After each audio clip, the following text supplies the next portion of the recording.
भारत माता की।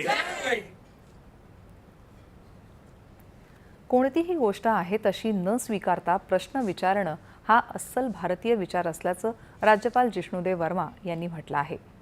अर्जुनानं भगवान श्रीकृष्णाला प्रश्नच विचारला नसता तर ग्रंथांचा ग्रंथ असलेली भगवद्गीता निर्माण झाली नसती, असं प्रतिपादन राज्यपालांनी केलं। जेन झी आणि जेन अल्फा या विद्यार्थी आणि युवकांच्या मुंबईत सुरू असलेल्या आय मीन चॅम्पियनशिप परिषदेच्या सांगता सत्राला ते आज संबोधित करत होते।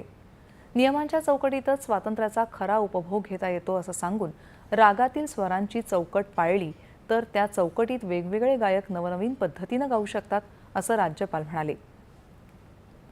गाण्याचं स्वातंत्र्य उपभोगण्यासाठी ठराविक रागांची चौकट कसोशीनं पाळली पाहिजे, असंही ते म्हणाले। या परिषदेत 100 शहरांमधले आणि 5 इतर देशांमधले 2100 युवक सहभागी झाले होते।